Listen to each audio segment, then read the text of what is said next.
And now the news in detail. Devon Lawrence, an older brother of a woman whose charred remains were found in her house in Bridgeport Portmore on Sunday morning, believes that she was murdered. According to him, the neighbors said she was outside watering her plants in the evening, and then in the night at about after 3 a.m., they saw fire coming from her house and break the windows and started throwing water inside the house. When the fire brigade came, they found her body inside. They said her hands were tied behind her.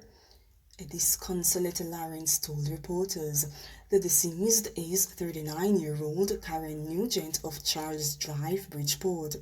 They killed her. My sister was a Christian woman. From she born, she never sleep with a man. She graduated from Excelsior with 16 subjects. Then she go UE, then UTech. She was a brilliant, God-blessed woman. Just from work to church to school, not more. And somebody come set up her life. Detectives from the St. Catherine Police Division are probing the circumstances surrounding Nugent's death. The deceased would have been 40 on October 3. She was reportedly employed to Sagicor Life Jamaica Limited. Reports are that residents saw smoke coming from her house at about 3:30 a.m. and alerted the Portmore police. The fire department was contacted, and after cooling down operations were done, Nugent's charred remains were found among debris inside the house. The scene was processed and the body removed to the morgue. A team of police officers from the Specialized Operation Criminal Investigation Unit arrested and charged 2 men with illegal possession of firearm and ammunition in Seaview Gardens, following the seizure of 3 guns, including a high-powered rifle. The accused are 26-year-old Roland Bowes and 21-year-old Jesse Garden, both of Seaview Gardens. Reports from the Seaview Gardens police are that between the hours of 1 p.m. and 5 p.m., a team of law enforcers conducted an operation in search of illegal firearms and ammunition. During a search, the following were found and seized: an AK-47 rifle with an empty magazine, 2.38 revolvers, 31 9mm rounds of ammunition, and 6 3.38 rounds of ammunition and an empty Glock magazine. Garda was also charged with possession of identity information in relation to lead sheets that were allegedly found in his possession.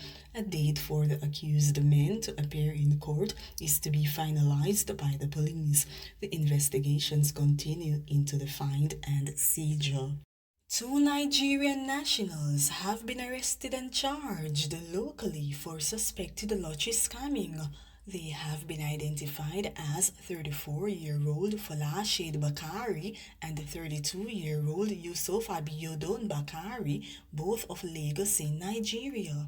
The foreigners, who were residing locally in Bogue St.James, were arrested at Sangster International Airport in the parish on Wednesday. Police reported that the 2 were collecting packages at the cargo section of the airport when a package was searched and custom officers discovered that it contained bank cards. The pair reportedly could not satisfactorily account for the items, and the police were called in.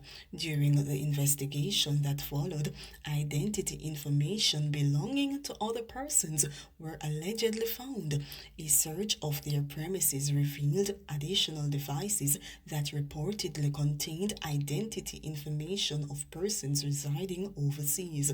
They were charged subsequently with breaches of the Law Reform Fraudulent Transactions Special Provisions Act and the Immigration Act. The suspect will appear in the St. James Parish Court on Wednesday, July 29. And in other news, The Bogue Heights community on the outskirts of Bogue St. James was plunged into mourning when a popular accountant was shot and killed by armed men when he made a valiant attempt to stop them from abducting his daughter. The dead man has been identified as 57-year-old Stephen McPherson, who resided at 15 Malcolm Drive in the upscale community.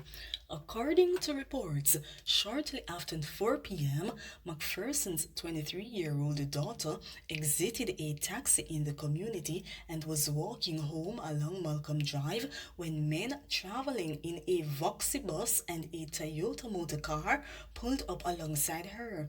The men began making sexual advances at her, but she kept on walking. However, as she was approaching her house, the men used both vehicles to block her path. They alighted from their vehicles with guns and demanded that she enter one of the vehicles or else she would be killed. As he approached his home, the accountant realized that his daughter was being harassed and was crying. He drove his vehicle in an apparent bid to rescue his daughter. However, before he was able to exit his vehicle, one of the men opened fire, hitting him in the face. McPherson lost control of the vehicle, which crashed through his neighbor's fence. During the commotion, his daughter managed to escape while her attackers jumped back into their vehicles and sped away. When the police arrived at the location, they found McPherson slumped over the steering wheel of the crashed motor car with multiple gunshot wounds to the face. He was rushed to the Cornwall Regional Hospital where he was pronounced dead. When reporters visited the Bogue Heights community, angry residents condemned the killing, saying McPherson was a good man who did not deserve to die in that manner. McPherson was one of 3 persons shot and killed by gunmen in St. James between Wednesday and Thursday.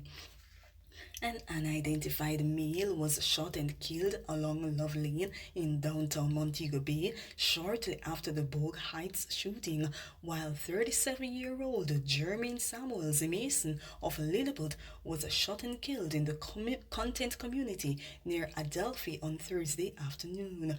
The latest murders bring to 68 the number of persons killed in St. James since the start of the year over the comparative period last year. 72 persons were killed.